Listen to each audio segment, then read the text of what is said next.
Hey guys, welcome back to my YouTube channel. This is Anmol Verma.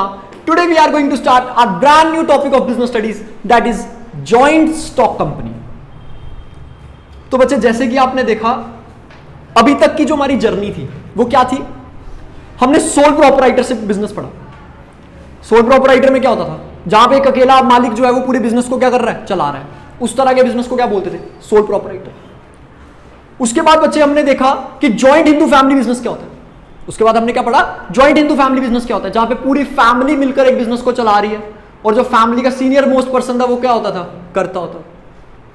उसके बाद हमने अपनी जर्नी आगे बढ़ाई. हम कहां पहुंचे? हमने क्या पढ़ा? पार्टनरशिप बिजनेस, जहां पे दो या दो से अधिक लोग मिलकर क्या कर रहे हैं? पूरे बिजनेस को रन कर रहे हैं. उस टॉपिक को खत्म करने के बाद हम कहां तक पहुंचे? कोऑपरेटिव सोसाइटी के लिए, जहां पे मिनिमम 10 मेंबर्स मिलकर एक सोसाइटी क्रिएट करते हैं, प्रॉफिट मोटिव के लिए नहीं, एक दूसरे की मदद करने के लिए. तो ये सारे टॉपिक्स हमने अभी तक पढ़ लिए हैं. ठीक है, कोऑपरेटिव सोसाइटी तक हम पढ़ चुके हैं.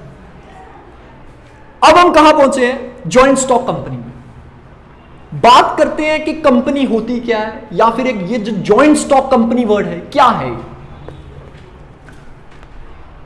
देखो, जब भी किसी को अपना बिजनेस लार्ज स्केल पे चलाना है, जब किसी व्यक्ति को अपना बिजनेस जो है वो एक लार्ज स्केल पे चलाना है, एक्टिविटीज बहुत लार्ज स्केल पर लेकर जानी है, तो उसको कौन सा बिजनेस चूज करना पड़ता है? Joint stock company. कौन सा बिजनेस चूज करना पड़ता है? Joint stock company. क्योंकि इसमें होता क्या है? लाइक मान लो आज मैंने अपनी कंपनी खोलनी है, मुझे कम से कम 50 लाख की रिक्वायरमेंट है. कितनी रिक्वायरमेंट है? 50 लाख की रिक्वायरमेंट है, क्योंकि मैंने अपनी एक्टिविटीज बहुत लार्ज स्केल पे चलानी है. अब ये 50 लाख कैसे आएगा? कंपनी के अंदर 50 लाख कहां से आएगा? कंपनी के अंदर 50 लाख कैसे आएगा भाई? कंपनी अपनी क्या करेगी? शेयर्स बेचेगी. क्या बेचेगी? शेयर्स. मार्केट में लोगों को बोलेगी आओ हमारी कंपनी के क्या बन जाओ? मालिक बन जाओ. क्या बन जाओ? मालिक बन जाओ, और हमारी कंपनी में क्या करो? पैसा इन्वेस्ट कर लो. इसी तरीके से एक company huge amount of capital जो है वो लोगों से क्या कर सकती है? मंगवा सकती है. ठीक है, ये बात समझ आ गई. अब जब कंपनी के पास ह्यूज अमाउंट ऑफ कैपिटल एक बार आ गई, वो क्या कर सकती है? एक अच्छे मैनेजर को जो है वो हायर कर सकती है, जो पूरी कंपनी को क्या करेगा? रन करेगा. ये बात समझ आ गई. तो कंपनी क्या है? कंपनी एक ऐसा फॉर्म ऑफ बिजनेस है जहां पर जब आपको एक लार्ज स्केल पे बिजनेस चलाना होता है तो आप क्या करते हो? मार्केट में लोगों को शेयर्स बेचते हो, अपनी कंपनी की हिस्सेदारी बेचते हो, बोलते हो लोगों को कि आओ हमारी कंपनी के मालिक बन जाओ और इन रिटर्न हमारी कंपनी में क्या करो? पैसा इन्वेस्ट कर लो. इसी तरीके से एक कंपनी के अंदर बहुत ज्यादा ह्यूज अमाउंट में कैपिटल जो है वो लोगों के द्वारा क्या की जाती है? इन्वेस्ट की जाती है, और लोग कंपनी के क्या बन जाते हैं? Share holders. क्या बन जाते हैं? Share holders. और वही कंपनी के क्या होते हैं? ओनर्स भी होते हैं. क्या होते हैं? ओनर्स भी होते हैं. इस तरीके से एक लार्ज स्केल पे जो है वो बिजनेस को चलाया जाता है. हाँ तो बच्चे, जैसे कि आपने लेमैन की भाषा में अगर समझी, अगर आम आदमी के भाषा में समझो, तो आपने जॉइंट स्टॉक कंपनी को समझ लिया. आप जॉइंट स्टॉक कंपनी को लेमैन की लैंग्वेज में समझ चुके हो. अब हम किताबों के पॉइंट ऑफ व्यू से समझेंगे कि जॉइंट स्टॉक कंपनी क्या होती है. जैसे कि यहां पर हमने एक छोटी सी डेफिनेशन ली है. Joint stock company is an artificial person. क्या बोला गया? कि एक जो कंपनी होती है जॉइंट स्टॉक, ये क्या है? एक बच्चे, ये क्या है? ये एक आर्टिफिशियल पर्सन. अब आर्टिफिशियल पर्सन क्या होता है, इसको समझाने के लिए मैं आपको एक चीज बताता हूं. मान लो ये कंपनी है, ये हमारी कंपनी है. कौन सी? रिलायंस जियो. ठीक है, ये इसके ओनर है कौन? अंबानी जी. ये रिलायंस जियो कंपनी है, ये उसके ओनर कौन है? अंबानी जी. सबसे पहले इन्होंने क्या किया इस कंपनी को? बच्चे, सबसे पहले क्या करवाना पड़ता है?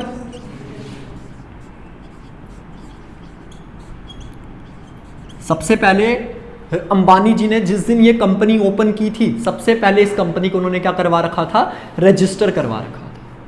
जिस दिन आप कंपनी को रजिस्टर करवाते हो, कंपनी की अपनी अलग से क्या बन जाती है? एक पहचान बन जाती है. क्या बन जाती है? पहचान बन जाती है. उसको एक इंसान का दर्जा दे दिया जाता है.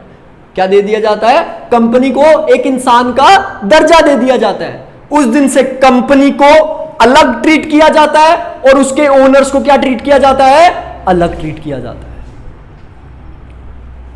अगर कल को रिलायंस जियो कंपनी कोई एसेट खरीदती है या एसेट बेचती है, वहां यह नहीं आएगा कि अंबानी जी ने यह एसेट परचेज किया है या अंबानी जी ने यह एसेट बेचा है। वहां पर क्या आएगा कि रिलायंस जियो ने यह एसेट को खरीदा है या फिर बेचा है। इसका मतलब यह हुआ कि जिस दिन आप अपनी कंपनी को रजिस्टर करवाओगे, जिस भी दिन आप अपनी कंपनी को क्या करवाओगे, रजिस्टर करवाओगे, कंपनी को क्या ट्रीट किया जाएगा, सेपरेट ट्रीट किया जाएगा, और ओनर्स को क्या ट्रीट किया जाएगा, सेपरेट ट्रीट किया जाएगा। और कंपनी को किसका दर्जा दे दिया जाएगा, एक आर्टिफिशियल पर्सन का, एक इंसान का दर्जा जो है वो दे दिया जाएगा। कंपनी अपने नाम से एसेट्स को खरीद सकती है, कंपनी अपने नाम से एसेट्स को क्या कर सकती है, बेच सकती है।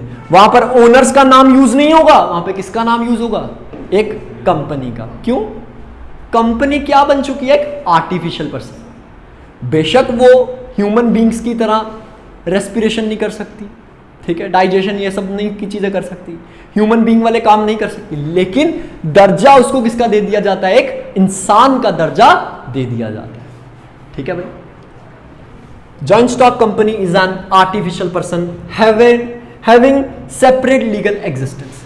अब इसका मतलब क्या है, सेपरेट लीगल एग्जिस्टेंस का मतलब क्या, इसको सेपरेट ट्रीट किया जाता है। लाइक ओनर्स अलग हैं, कंपनी अलग है, कंपनी का एक अपना क्या अलग से वजूद है, उसे सेपरेट ट्रीट किया जाता है। वो अपने नाम से एसेट्स को खरीद सकती है, वो अपने नाम से एसेट्स को क्या कर सकती है, बेच सकती है। वहां पर मालिक का नाम नहीं आएगा, वहां पे किसका नाम आएगा, कंपनी का नाम आएगा, क्योंकि दोनों को सेपरेट ट्रीट किया जा रहा है। और दोनों सेपरेट कब होते हैं, जिस दिन कंपनी की क्या हो जाती है, रजिस्ट्रेशन हो जाती है। यह बात समझ आ गई, सभी को समझ आ गई। फॉर एग्जाम्पल, अगर आज मैं अपनी स्टोन रिच के नाम से कंपनी ओपन करता हूं, ठीक है, मैंने अपनी स्टोन रिच कंपनी ओपन किया, ठीक है, उसका मालिक मैं हुआ, मैंने सबसे पहले अपनी कंपनी को क्या करवाया, इनकॉर्पोरेट, रजिस्टर करवा दिया, ठीक है। जिस दिन मैं उसको रजिस्टर करवा दूंगा, उस दिन से स्टोन रिच कंपनी को किसका दर्जा दे दिया जाएगा, एक आर्टिफिशियल पर्सन का, एक इंसान का दर्जा जो है वो दे दिया जाएगा। उस दिन से ये दोनों क्या ट्रीट होंगे, सेपरेट, दोनों की क्या होगी, सेपरेट लीगल एग्जिस्टेंस। मतलब कि अनमोल सर अलग है और उनकी स्टोन रिच कंपनी क्या है, अलग है। स्टोन रिच कंपनी की कंपनी क्या बन जाएगी, पहचान, उसको एक आर्टिफिशियल पर्सन का दर्जा दे दिया जाएगा। मान लो हम 7 वाला प्लॉट बाय कर लेते हैं, ये कंपनी ने क्या किया, 7 वाला प्लॉट बाय कर लिया, वहां पर ये नहीं आएगा कि अनमोल सर ने ये प्लॉट बाय किया, वहां पर क्या आएगा, स्टोन रिच कंपनी ने ये जो प्लॉट है वो क्या किया है, बाय किया है।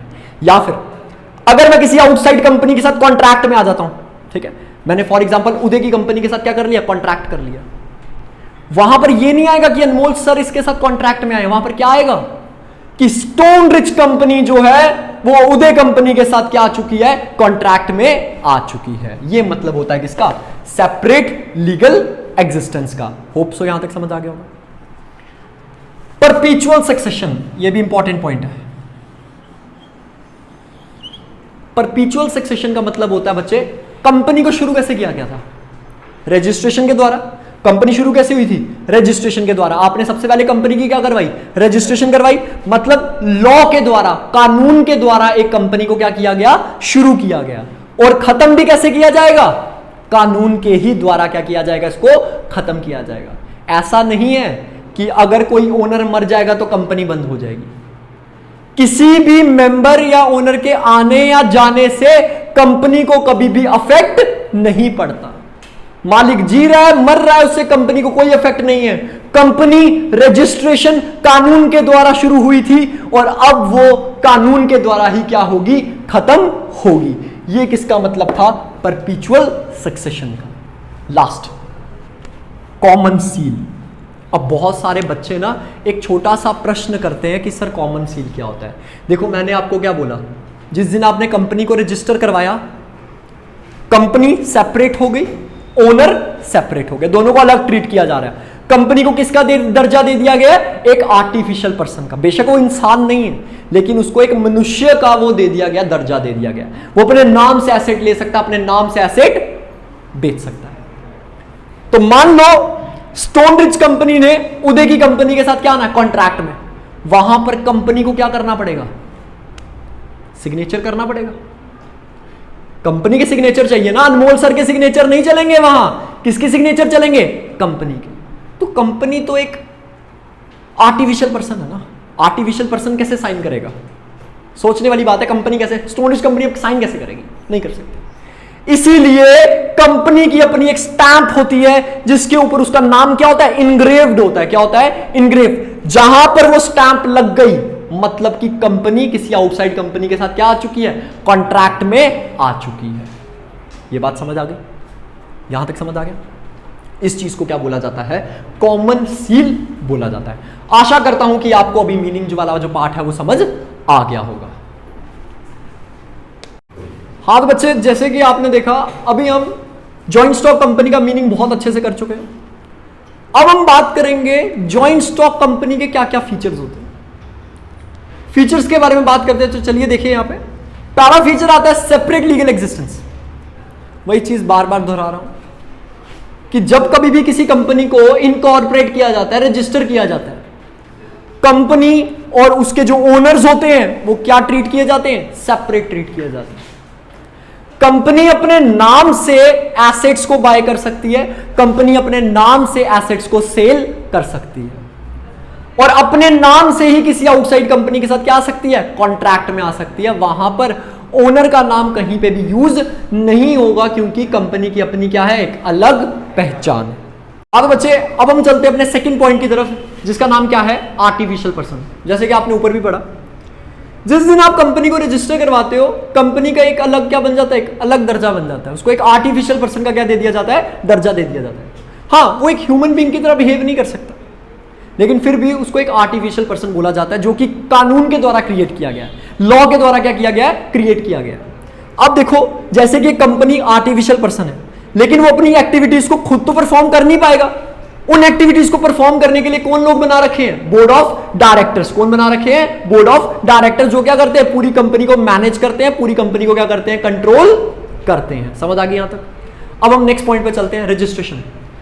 कंपनी को रजिस्टर करवाना बहुत ज्यादा जरूरी है। किसके अंदर? कंपनीज एक्ट 2013 के अंदर। मैंने क्या बोला? कोई भी अगर कंपनी है उसको आपको क्या करवाना पड़ेगा? रजिस्टर। किसके अंदर? कंपनीज एक्ट 2013 के अंदर आपको क्या करना पड़ेगा? इसको रजिस्टर करना पड़ेगा। Next, परपीचुअल succession. पहले भी पढ़ाया। आप कंपनी को शुरू कैसे कर रहे हो? सबसे पहले आप उसकी रजिस्ट्रेशन करवा रहे हो, मतलब कानून के द्वारा एक कंपनी की क्या हो रही है? शुरुआत हो रही है। तो अगर आप कंपनी को बंद करना चाहते हो तो वो भी लॉ के द्वारा ही होगी। किसी भी पर्सन के आने या किसी भी पर्सन के जाने से कंपनी की कॉन्टिन्यूटी पे कोई भी फर्क नहीं पड़ेगा। कंपनी फिर भी चलती रहेगी, कोई आए या फिर कोई पर्सन छोड़कर जाए। आशा करता हूं यहां तक समझ आ गया होगा आपको। अब बात करते हैं कॉमन सील की।